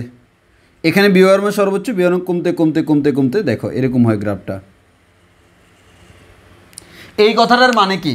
আমাদের এখানে প্যারালেল, অসীম তো আর এখানে দেখানো যাচ্ছে না। অসীম বিভবের মান 0, অসীম থেকে যতই কাছে আসতেছে ততই কিন্তু বিভবের দেখো মানটা কিন্তু বাড়তেছে, মানে সংখ্যাগত মান, সংখ্যাটা বাড়তেছে। সংখ্যাটা কোন দিকে বাড়তেছে? ঋণাত্মক দিকে। ঋণাত্মক দিকে বাড়া মানে কি? কমা। এর মানে সে যতই এদিকে আসে বিভবের মান ততই নিচের দিকে যায়। এর মানে সে যতই কাছে আসে বিভবের মান ততই কমতে থাকে, এবং আমরা বলবো বিভবের সর্বোচ্চ মান হচ্ছে অসীমে, এবং সেই সর্বোচ্চ মানের হচ্ছে কত? 0, 0, 0। ওই কারণে বিভবের ক্ষেত্রে তোমাকে always always always negative use করতে হবে, কারণ আমরা যখন বিভব পড়তেছি এখানে ধনাত্মকের কোনো অস্তিত্ব নাই। ওই কারণে আমরা যখন বিভবের সূত্র লিখব, ভাই যেটাই আসুক অলওয়েজ নেগেটিভ চিহ্ন ইউজ করতে হবে। কেন? কারণ এটা তো ঋণাত্মক হয়, এটা তো ঋণাত্মক হয়। তাহলে সুন্দর করে বলবো, মহাকর্ষীয় বিভব কাকে বলে? অসীম থেকে কোনো একটা বস্তুকে ক্ষেত্রের মধ্যে আনতে, ক্ষেত্রের মধ্যে কোনো একটা পজিশনে আনতে যেই পরিমাণ কাজ করা লাগে তাকে আমরা বলি ওই বিন্দুর জন্য বিভব, ওই বিন্দুর জন্য বিভব, ওই বিন্দুর জন্য বিভব। অসীম থেকে অসীম থেকে অসীম থেকে কাউকে এ বিন্দুতে আনতে কাজ করা লাগে 100 জুল, এ বিন্দুর বিভব 100 জুল। অসীম থেকে বি বিন্দুতে আনতে কাজ করা লাগে 200 জুল, বি বিন্দুর বিভব হচ্ছে 200 জুল। অসীম থেকে সি বিন্দুতে আনতে কাজ করা লাগে 300 জুল, সি বিন্দুর বিভব হচ্ছে 300 জুল। এর মানে বিভব is nothing, just work done, কৃত কাজ। অসীম থেকে 1 একক ভরের কোনো একটা বস্তুকে ক্ষেত্রের মধ্যে কোনো একটা বিন্দুতে আনতে যেই পরিমাণ কাজ করা লাগে তাকে আমরা বলি হচ্ছে মহাকর্ষীয় বিভব, মহাকর্ষীয় বিভব। তাই আমি যদি তোমাকে এবার এভাবে বলি, এভাবে বলা যায় না? মহাকর্ষীয় বিভবকে যে আমরা বলি এভাবে বলা যায় না? কিভাবে ভাইয়া? এই যে দেখেন ভাইয়া, আমাদের এটা হচ্ছে m ভরের কোনো একটা বস্তুর মহাকর্ষীয় ক্ষেত্র। এখন অসীম থেকে মনে করেন এখানে m কেজি ভরের বস্তু আছে, তাকে আমাদের এখানে আনতে, এখানে আনতে যে পরিমাণ কাজ করা লাগে, যে এই পয়েন্টে আনতে, এখান থেকে এটা হচ্ছে অসীম থেকে এখানে আনতে যে পরিমাণ কাজ করা লাগে তার নাম হচ্ছে ডব্লিউ। তাহলে আমরা বলতে পারবো m কেজি ভরের বস্তুকে, তোমরা লিখার সময় পুরোটা লিখবা, m কেজি ভরের বস্তুকে, m কেজি ভরের বস্তুকে অসীম থেকে, m কেজি ভরের বস্তুকে অসীম থেকে কোনো বস্তুর মহাকর্ষীয় ক্ষেত্রের কোনো বিন্দুতে আনতে কৃত কাজ সমান ডব্লিউ। কার জন্য? m KG. তাহলে 1 কেজি বা 1 একক ভরের বস্তুকে আনতে কত কাজ করতে হয়? W by. আর 1 একক ভরের বস্তুকে অসীম থেকে ক্ষেত্রের মধ্যে কোনো একটা স্পেসিফিক বিন্দুতে আনতে যে পরিমাণ কাজ করতে হয় তাকে আমরা বলি হচ্ছে বিভব। এই বিভবকে ভি দ্বারা প্রকাশ করা হয়। তাহলে আমরা বলতে পারি বিভব V equals to W divided by M. জেনে রাখা ভালো, এখানে ডব্লিউ মানে কি, এখানে ডব্লিউ মানে হচ্ছে এম কেজি ভরের বস্তুকে আনতে, আর বি মানে কি 1 কেজি ভরের বস্তুর জন্য। তাহলে আমরা এখান থেকে বলতে পারবো ডব্লিউ ইকুয়ালস টু হচ্ছে এম ভি। তাহলে আমাদের 1 কেজির জন্য হচ্ছে ভি আর এম কেজির জন্য হচ্ছে ডব্লিউ। এটা হচ্ছে আমাদের বিভব। আর এখানে বলে রাখা ভালো, বিভব হচ্ছে কি, বিভব হচ্ছে একটি কৃতকাজ, কৃতকাজ। এবার আসো ভাইয়া, এখানেও ঠিক সেম কথা আগের মতো। এই যে এককটা দেখো, কাজের একক জুল, কিন্তু বিভবের একক আমরা জুল বলি, কিন্তু জুল না বলা ভালো। আমাদের কাজের একক হচ্ছে জুল, আর কাজের একক জুল, আর এম এর একক হচ্ছে কেজি। তাহলে বিভব তো প্রতি কেজিতে, ওই কারণে আমরা বলি বিভবের একক হচ্ছে joule per KG, joule per KG. একইভাবে তোমরা মাত্রাটা বের করবে, এটা তোমার কাজ। একটু আগে প্রাবল্য পড়ানোর সময় কথাগুলো বলছি, আর বলতে ইচ্ছে করতেছে না। এটা হচ্ছে বিভব, ঠিক আছে? এটুকু পর্যন্ত হচ্ছে আমার জেনারেলি বিভবের কনসেপ্ট। এখন আসো ভাইয়া, আমি তোমাদেরকে একটা কাজ শেখাবো। সেই কাজটা কি ভাই, তোমাকে আমি একটা কাজ করব, সেটা হচ্ছে প্রাবল্য এবং বিভবের মধ্যে একটা সম্পর্ক ডেভেলপ করব। মানে প্রাবল্য আর বিভবের মধ্যে সম্পর্ক কি সেটা আমি দেখাবো। অর্থাৎ আমরা তো আগেই বলছিলাম প্রাবল্য সূত্র জানি, বিভব সূত্র জানি, তার মধ্যে সম্পর্কটা বের করতে হবে। তো আসো সেটার জন্য মনে করো এখানে এই পজিশনে তোমার এম কেজি ভরের কোনো একটা বস্তু আছে, তোমার কাছে এম কেজি ভরের কোনো একটা বস্তু আছে। এই বস্তুটার ক্ষেত্র আছে, ক্ষেত্রের মধ্যে কোনো একটা বিন্দু হচ্ছে, মনে করো এটা আমার এই বস্তুর ক্ষেত্রের মধ্যে কোনো একটা বিন্দু হচ্ছে, এটা কিন্তু ক্ষেত্রের ভিতর। এখানে আমরা 1 কেজি ভরের বস্তু রাখলাম। তো আমি বললাম এই যে বিন্দুটা, এই বিন্দু যেটা, এই বিন্দুর বিভব, এই বিন্দুর বিভবকে আমি নাম দিলাম হচ্ছে ভি। এই কথাটার মিনিং কি? এই কথাটার মিনিং হচ্ছে অসীম থেকে কাউকে এই পজিশনে আনে, এই পজিশন পর্যন্ত আনতে ভি পরিমাণ কাজ করা লাগছে। এখন এখান থেকে এই দূরত্বটাকে আমরা আর দ্বারা প্রকাশ করি, আর অর্থাৎ এম বিন্দু থেকে আর দূরত্বে বিভবের মান হচ্ছে ভি। এখন একটু খেয়াল করো, এই বিন্দু যেটা, এই বিন্দুতে প্রাবল্য বের করা যায় কি না? অবভিয়াসলি যায়। প্রাবল্য কত হবে? এই যে ই ইকুয়ালস টু ভাইয়া বলা যায় G M divided by R square. একটু আগে শিখেছি প্রাবল্যের formula G M by R square, M মান হচ্ছে এই এমটা। তাহলে প্রাবল্যের মান G M by R square. এই প্রাবল্যের দিক কোন দিকে? প্রাবল্যের দিক হচ্ছে এই দিকে। এখন আমি ধরে নিলাম এই যে আর দূরত্ব না, এটা আসলো না। মনে করো এই দিকে ই পরিমাণ বল এই ছোট্ট একটা 1 কেজি বড় বস্তুর উপর প্রয়োগ হচ্ছে। তাহলে সে মনে করো কতটুকু আসলো, আমরা ক্যালকুলাস দিয়ে করব। তাহলে সে কতটুকু আসলো, আমরা আর দূরত্ব না ধরে ডি আর দূরত্ব ধরবো, ক্ষুদ্রাতি ক্ষুদ্র দূরত্ব। তাহলে একটা জিনিস খেয়াল করো তো, আমরা জানি কৃতকাজ ডব্লিউ সমান বল ইন্টু বলের দিকে সরণ, বলের দিকে সরণ। তাহলে আমরা এখানে বলতে পারবো যেহেতু ক্ষুদ্রাতি ক্ষুদ্র সরণ, তাহলে এখানে বলের মানটাও, এখানে আমাদের কৃতকাজটাও কেমন, ক্ষুদ্রাতি ক্ষুদ্র। তাহলে আমরা এখানে বলবো কৃতকাজ ডিডব্লিউ। এই কৃতকাজ ডিডব্লিউ সমান আমরা কি বলতে পারতেছি, বা কৃতকাজ ডিডব্লিউ সমান হচ্ছে আমরা বলতে পারতেছি বল ইন্টু বলের দিকে সরণ। বলের দিকে সরণ কতটুকু হয়েছে, ডিআর পরিমাণ, DW equals to EDR. Actually এটা কখন, যদি এখানে কৃতকাজ এই পয়েন্টে কৃতকাজ ডব্লিউ হয়, তাহলে তাকে ডিআর পরিমাণ সরাইতে ডিডব্লিউ পরিমাণ কাজ করতে হয়। তাহলে আমি বলতে পারি ভালো করে খেয়াল করো, জিনিসটা বুঝো। এটা হচ্ছে আমার সেই এম কেজি ভরের বস্তু। হ্যাঁ, এটা হচ্ছে আমরা আমাদের বোঝানোর সুবিধার্থে এক্সট্রা করে বুঝিয়ে রাখতেছি। দেখো, এক্সট্রা করে বুঝাচ্ছি, জিনিসটা বুঝো, খুব মনোযোগ দিয়ে বুঝতে হবে।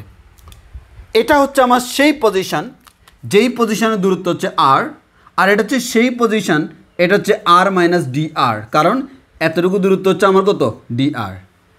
তাহলে অসীম থেকে কাউকে এখানে আনতে কাজ করতে হয়, অসীম থেকে এখানে কাজ যতটুকু করতে হবে সেটা হচ্ছে ডব্লিউ। তাহলে কোনো একটা বস্তুকে অসীম থেকে এখানে না আই না, আরও ডিআর পরিমাণ আনতে আরও এক্সট্রা কাজ করতে হয় না? তাহলে অসীম থেকে এতটুকু আনতে কাজ করতে হয় ডব্লিউ, এই এক্সট্রাটা আনতে কতটুকু কাজ করতে হয়, ডিডব্লিউ। এক্সট্রাটুকু আনতে মানে অসীম থেকে এই বিন্দু পর্যন্ত আনতে কাজ করা লাগে ডব্লিউ পরিমাণ।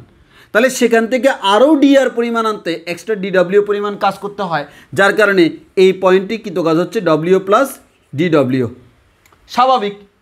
সেম অসীম থেকে এই বিন্দু পর্যন্ত আনতে বিভব হচ্ছে বি, তাহলে আরও যদি ডি আর পরিমাণ আনি তাহলে আমার বিভবটা কত হবে d V. Actually this is d V, d V equals to E d R. এর মানে অসীম থেকে এই বিন্দু পর্যন্ত আনতে বি পরিমাণ কাজ করা লাগছে। যদি তুমি তার থেকে ডি আর পরিমাণ আনাও আরও এক্সট্রা ডি ডাব্লিউ পরিমাণ ডিভি পরিমাণ কাজ করতে হবে, কারণ ক্ষুদ্রাতে ক্ষুদ্র সরণ মানে ক্ষুদ্রাতে ক্ষুদ্র কাজ করতেছি। আর আমি কার জন্য করতেছি? 1 কেজি বড় বস্তুর জন্য। আর 1 কেজি বড় বস্তুর জন্য মানে কি? সেটা কাজ না, সেটা হচ্ছে বিভব। তাহলে আমরা নাম দিলাম d V equals to E d R. Why man why? Because this is 1 KG, this is 1 KG. যখন 1 কেজি তখন হচ্ছে বিভব। কি সুন্দর একটা জিনিস চলে আসলো। এখান থেকে বলা যায় E equals to D V D R, অর্থাৎ বিভবকে দূরত্বের সাপেক্ষে অন্তরীকরণ করলে প্রাবল্য পাওয়া যায়। কি সুন্দর একটা রিলেশন, আমার অনেক কাজে লাগবে। তবে আমাদের এই রিলেশনের মধ্যে একটু কাজ করতে হবে। সেই কাজটা কি? আমাদের এখানে দেখো এটা মাইনাস চিহ্ন আনতে হবে। হোয়াই ভাইয়া? হোয়াই? বিকজ আমাদের মাইনাস চিহ্ন উপরে না দেখালেও চলে। বিকজ ই এর মান ধনাত্মক, ডি এর মান ধনাত্মক, ডিবি সবসময় কী দিতে হবে? ঋণাত্মক। বিভব ঋণাত্মক, এই মাইনাস চিহ্নটা এখানে আসছে। অর্থাৎ অসীমে বিভব শূন্য, যতই কাছে আসে বিভব কমতে থাকে, অর্থাৎ বিভব ঋণাত্মক। এই জিনিসটা বোঝানোর জন্য মাইনাস চিহ্ন দেওয়া হয়। তাহলে মাইনাস চিহ্ন কোত্থেকে আসলো? ওই বোঝানোর জন্য যে বিভবটা অলওয়েজ নেগেটিভ অ্যান্ড অসীমে শূন্য।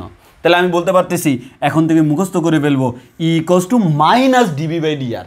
ই equals to minus d V divided by d R. E equals to minus d V divided by d R. এবার একটা কথা বলি। একটা কথা হচ্ছে, এই যে আমরা বলতেছি ডিভি বাই ডিআর, এই ডিভি ডিভাইডেড বাই ডিআর, এই কথাটার মানে কি? এই কথাটার মানে হচ্ছে দূরত্বের সাপেক্ষে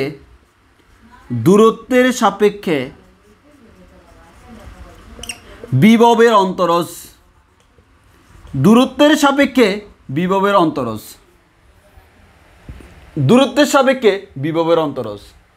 তুমি যে দূরত্বের সাপেক্ষে বিভবের অন্তরজ নিচ্ছ, এই বিভব সে নিজে একটা কী রাশি? স্কেলার রাশি। এবার বলো, কোনো একটা স্কেলার ক্ষেত্র পাই, তাকে যদি আমি ডেল দিয়ে গুণ করি, এটাকে আমরা বলি কি? গ্রেডিয়েন্ট। কি বলি? গ্রেডিয়েন্ট। এই গ্রেডিয়েন্ট মানে কি? Del X of I plus del Y of J plus del Z of K, ভেক্টরে পড়াইছি, ইন্টু ফাই। এবার পাই দ্বারা গুণ করলে del phi del X I plus del phi del Y J plus del phi del Z K. অনেকে মনে করে গ্রেডিয়েন্ট হইতে হলে সবসময় এরকম হইতে হবে না। এখানে অ্যাকচুয়ালি গ্রেডিয়েন্ট বলতে আমি এটাই মিন করতেছি। এটাকে আমরা বলতেছি এক্স অক্ষের দিকে গ্রেডিয়েন্ট। এই এক্স মানে কি? এটা দূরত্ব না? এক্স অক্ষের দিকে কত দূরত্ব অতিক্রম করে। এর মানে কোনো একটি স্কেলার কোয়ান্টিটিকে দূরত্বের সাপেক্ষে অন্তরীকরণ করলে সেটাকে আমরা বলি গ্রেডিয়েন্ট। দূরত্বের সাপেক্ষে অন্তরীকরণ করলে সেটাকেই বলি গ্রেডিয়েন্ট। আর গ্রেডিয়েন্ট ইজ নাথিং, জাস্ট ঢাল। তাহলে আমাদের এই দূরত্বের সাপেক্ষে অন্তরীকরণ মানে কি? গ্রেডিয়েন্ট না? হ্যাঁ। তাহলে আমি যদি বলি এই দূরত্বের সাপেক্ষে, এই আর মানে কি? এটা দূরত্ব না? দূরত্বের সাপেক্ষে কাকে অন্তরীকরণ করতেছি? স্কেলার ক্ষেত্রকে। এই স্কেলার ক্ষেত্রকে দূরত্বের সাপেক্ষে অন্তরীকরণ করলে এটা কি মিন করে? গ্রেডিয়েন্ট মিন করে। এটাকে আমরা চাইলে ডেল ভি দ্বারা প্রকাশ করতে পারি। কি মিন করে? এটা দ্বারা মিন করে বিভবের গ্রেডিয়েন্ট। এটা দ্বারা বোঝায় বিভবের গ্রেডিয়েন্ট। কেন গ্রেডিয়েন্ট? দূরত্বের সাপেক্ষে অন্তরীকরণ মানেই হচ্ছে ভাইয়া গ্রেডিয়েন্ট। এটা আজীবন মনে রাখবো, কাজে লাগবে। সেকেন্ড পেপারে যখন স্থির তড়িৎ পড়বো তখনও কাজে লাগবে। তো আসো, তাহলে আমি এখান থেকে খুব সুন্দর করে বলে দিতে পারি ভাইয়া, ই ইকুয়ালস টু মাইনাস এই ডিবি বাই ডিআর, এটাকে আমরা বলতে পারি ডেল ভি। এই ডেল ভি হচ্ছে দূরত্বের সাপেক্ষে বিভবের গ্রেডিয়েন্ট। আর দূরত্বের সাপেক্ষে বিভবের গ্রেডিয়েন্ট, তার ঋণাত্মক যে মানটা সেটাই হচ্ছে প্রাবল্য। বইতে সুন্দর করে লাইনটা লিখে পাবা, মিনিংটা আশা করি বুঝতে পারছো। সেটা হচ্ছে কি, দূরত্বের সাপেক্ষে বিভবের যে গ্রেডিয়েন্ট, সেই গ্রেডিয়েন্টের ঋণাত্মক মানটাকে আমরা বলতেছি প্রাবল্য। তাকে বলতেছি প্রাবল্য।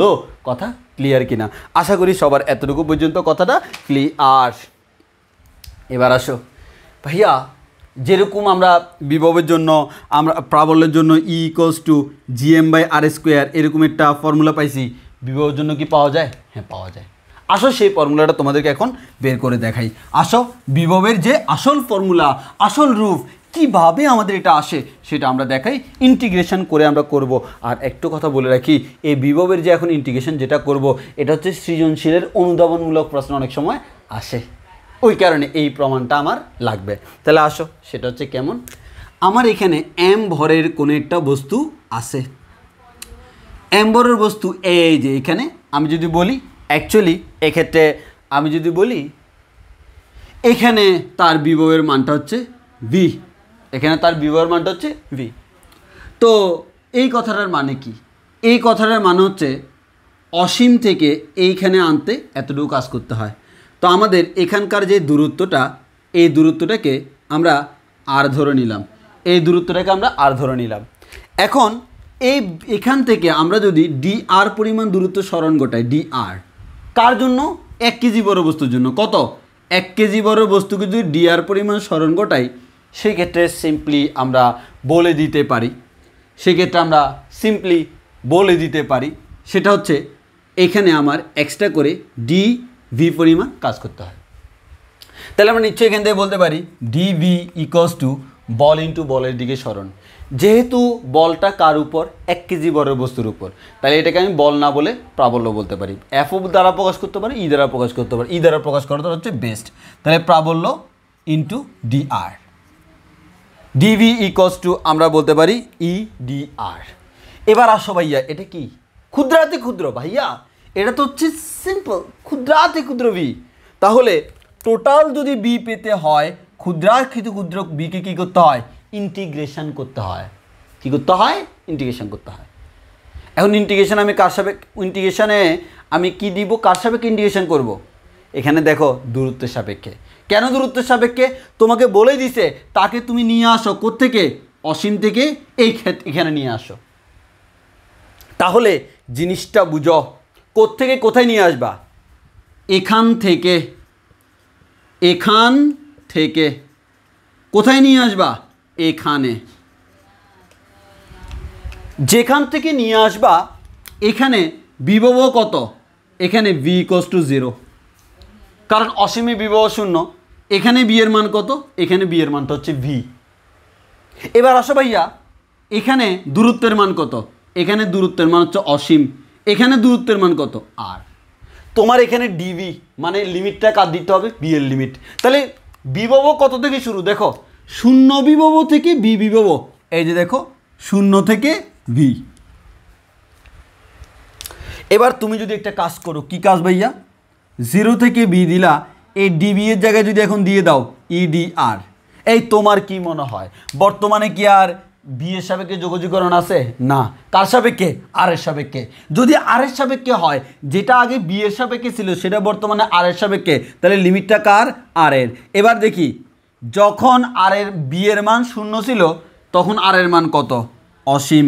যখন b এর মান b, তখন r এর মান কত? r। তাহলে এর মান হচ্ছে অসীম থেকে r বিন্দুতে আনতে আমাদের কৃত কাজ। ই এর ফর্মুলা কি? ই এর ফর্মুলা আমরা বলতে পারি integration of E equals two, আমরা জানি gm, এটার জন্য এই পয়েন্টের জন্য ই ইকুয়ালস টু কত? gm/r²। তুমি বলতে পারো ভাই আমি অসীম থেকে এখানে আনতেছি, আপনি এখানে ছোট্ট একটা অংশ বের করছেন, ছোট্ট একটা অংশ বের করতে পারলে তো যোগজীকরণ করে যে কোনোটা বের করা যায়। ছোট্ট একটা অংশ জানো মানে যোগজীকরণ করবা। সব কিছুর কারসাজি হচ্ছে লিমিটেড। যোগজীকরণের লিমিটটা আমি দেওয়ার সময় কিন্তু অসীম থেকে আর পর্যন্ত দিছি। এর মানে এখানে আমরা যে ভোল্টেজটা পাচ্ছি, যে কৃতকাজটা পাচ্ছি, এটা হচ্ছে অসীম থেকে এখানে আনতে কৃতকাজ। এবার আসো gm/r²dr। এবার দেখো এখানে ইন্টিগ্রেশন যদি করো, gmটা বের হয়ে চলে আসবে, লিমিটটা অসীম থেকে r। এবার gmটা বের হয়ে চলে আসবে ইন্টিগ্রেশন অফ 1/r² dr। তো তোমাদেরকে বলে রাখি ইন্টিগ্রেশন অফ 1/x² dx এটার ফর্মুলা হচ্ছে -1/x। তাহলে আমরা সেই ফর্মুলা এখানে বসাবো ইনফিনিটি আর, তাহলে আমি বলবো gm ইন্টু এটার ফর্মুলা হচ্ছে -1/r। ঠিক আছে, থার্ড ব্র্যাকেট বসাই দিব, থার্ড ব্র্যাকেট বসাইয়া আপার লিমিট আর লোয়ার লিমিট ইনফিনিটি, এই মাইনাসটাকে বের করে নিয়ে আসি। তাহলে এখানে হয়ে যাবে -gm ইন্টু এখানে হবে 1/r, উপরে আর নিচে ইনফিনিটি। এবার দেখো -gm 1/r এর জায়গায় বসবে আর, -1/r এর জায়গায় বসবে ইনফিনিটি। 1/ইনফিনিটির মান কত? 0। তাহলে আমি এখান থেকে পাবো -gm ইন্টু 1/r - 0। অ্যাকচুয়ালি আমরা পাচ্ছি কত? -gm/r। এর মানে আসলে আমরা পাচ্ছি হচ্ছে এই বি এর মানটা হচ্ছে v = -gm/r। এটা হচ্ছে আমার অ্যাকচুয়াল ফর্মুলা, এটা হচ্ছে আমার কি অ্যাকচুয়াল ফর্মুলা, v = -gm/r। অর্থাৎ অসীম থেকে তুমি আর দূরত্বে কোনো একটা বস্তুকে আনতে হলে এখানে m মানে কি? m মানে হচ্ছে যে বস্তুর ক্ষেত্রের ভিতর আছে, আর মানে হচ্ছে অসীম থেকে কত দূরত্বে আনবা, অসীম থেকে আর দূরত্বে আনবো। এই অসীম থেকে আর দূরত্বে আনতে এই পরিমাণ তোমাকে কাজ করা লাগে। এটা হচ্ছে বিভবের formula, b = -gm/r, v = -gm/r। এবার অনেকে বলতে পারো ভাইয়া একটু আগে আপনি একটু কারবারি করছিলেন, কি কারবারি করছিলেন ভাইয়া? একটু আগে আপনি আমাদেরকে দেখাইছিলেন বিভবকে অন্তরীকরণ করলে তার ঋণাত্মকের মান হচ্ছে মানে ই এর মান হচ্ছে -dv/dr। আপনি এটা দেখাইছেন না? তো আপনি এখন বলতেছেন b = -gm/r। বুঝলাম, তাহলে বলেন তো ভাইয়া ওই বিন্দুতে প্রাবল্য কত? যে ওই বিন্দুর বিভব জানি মানে বিভবকে অন্তরীকরণ করলে প্রাবল্য পাওয়া যাবে, দেখি পাওয়া যায় কি না। ই = এবার কিন্তু অন্তরীকরণ করতেছি ddr অফ b এর মান হচ্ছে -gm/r। এবার দেখো মাইনাস বের হয়ে প্লাস হয়ে যাবে, gmটা বের হয়ে চলে আসবে ddr অফ 1/r। এবার আসো gm ইন্টু 1/r-কে অন্তরীকরণ করলে আর এর সাপেক্ষে -1/r² আসবে। তাহলে আমরা এখান থেকে বলতে পারি -gm/r² ই এর মান। এই যে দেখো, এখন তুমি বলতে পারো ভাইয়া আপনার কথা কি ভুল আছে? না, এখানে তো ফর্মুলা এটা আসছে, কিন্তু মাইনাস কেন আসছে? এই মাইনাস দ্বারা এটা কি বল না, প্রাবল্য না? এই প্রাবল্য, এই মাইনাস দ্বারা বুঝে হচ্ছে আকর্ষণ। এই মাইনাস কোনো মান বুঝায় না, আকর্ষণ। ভালো করে খেয়াল করে দেখো, এখানকার প্রাবল্যের ফর্মুলার মাইনাস দ্বারা বোঝায় হচ্ছে আকর্ষণ, আর বিভবের ফর্মুলার মাইনাস দ্বারা কিন্তু আকর্ষণ বোঝায় না, সেটা দ্বারা কিন্তু বিভবের ঋণাত্মক মান বোঝায়। ওই কারণে আমাদের যদি ম্যাথ করার সময় ফর্মুলা ইউজ করব ই = gm/r²। কেন? এটা তো আকর্ষণ বল, আমরা জানি মাইনাস চিহ্ন দ্বারা আকর্ষণ বোঝায়, আকর্ষণের জন্য মাইনাসটা দেওয়ার দরকার নেই। বাট v তোমাকে অবশ্যই -gm/r দিতে হবে। কোথাও ইউজ করুক আর না করুক তোমার কোনো সমস্যা নেই, তুমি এভাবেই করলে কোনো ভুল নেই। অনেকেই আমাকে এই প্রশ্নটা করে, ভাই ইসাক স্যারের বইতে এমনে, তপন স্যারের বইতে এমনে, ওই বইতে এমনে, আমরা কোনটা করব? তোমাকে আমি যেটা বলতেছি এটাই ফলো করবা। কি করবা? প্রাবল্যের ক্ষেত্রে মাইনাস চিহ্ন দিবা না ম্যাথ করার সময়। কেন? মাইনাস চিহ্ন দ্বারা আকর্ষণ মিন করতেছে, এটা কিন্তু মান মিন করতেছে না। আর আমাদের বি এর ক্ষেত্রে মাইনাস চিহ্ন দিতে হবে, কারণ এই মাইনাস চিহ্ন কিন্তু বিভবের ঋণাত্মক মান মিন করে। এবার আমাকে প্রশ্ন করতে পারো ভাইয়া পৃথিবী পৃষ্ঠে এই যে মনে করেন পৃথিবী তো এম্বরের পৃথিবী, তার পৃষ্ঠে কোনো বিন্দুতে প্রাবল্যের মান কত, বিভবের মান কত? সিম্পল, তখন আমাদের এখানে প্রাবল্যের মান হয়ে যাবে gm/r², আর এখানে বিভবের মান হয়ে যাবে -gm/r। ওকে, তো এটা হচ্ছে আমাদের প্রাবল্য এবং বিভবের মধ্যে বেসিক রিলেশনটা, ঠিক আছে। আর আরেকটা কথা বলে রাখি, আমরা যে বিভব বলতেছি অ্যাকচুয়ালি এই বিভব হচ্ছে এই পরিমাণ যে কাজ করতে হয়, এটা কার জন্য? এটা হচ্ছে 1 কেজি এর জন্য। তাহলে আমি যদি বলি এবার m কেজি এর জন্য কি হবে? তাহলে 1 কেজি এর জন্য যদি b হয়, m কেজি এর জন্য কি পরিমাণ কাজ করতে হবে? mv। তাহলে আমার 1 কেজি ভরের বস্তুর জন্য বিভব হচ্ছে v, m কেজি ভরের বস্তুর জন্য হচ্ছে mv। তাহলে আমি বলতে পারবো m × -gm/r। তখন আমরা এভাবে লিখতে পারি -gmm/r, লেখা যায়, কোনো সমস্যা নেই। অর্থাৎ বিভব মিনস হচ্ছে 1 কেজির জন্য, আর এটা হচ্ছে m কেজির জন্য। তো আমরা আর প্রমাণগুলো আজকে দেখাচ্ছি না, প্রমাণগুলো আমরা আগামী ক্লাসে দেখাবো। আসলে আজকে অনেক টাইম হয়ে গেছে, তো তাহলে আজকে হচ্ছে তোমাকে বিভবের বেসিকটা আমি ক্লিয়ার করে দিলাম যে তোমাকে বুঝতে হবে মহাকর্ষীয় ক্ষেত্র জিনিস কী জিনিস, প্রাবল্য কী জিনিস, বিভব কী জিনিস, তাদের সূত্রগুলো কেমন, রিলেশনটা কেমন, দ্যাটস এনাফ। এটা করো, বাকি কাজ হচ্ছে আমরা ইনশাল্লাহ আগামী ক্লাসে করব। সো আজকের ক্লাস এতটুকু পর্যন্ত, আশা করি তোমরা বুঝতে পারছো। তো কোনো কনফিউশন থাকলে অবশ্যই আমাকে জানাবা। ওকে, আল্লাহ হাফেজ, সবাই ভালো থেকো, সুস্থ থেকো, আসসালামু আলাইকুম।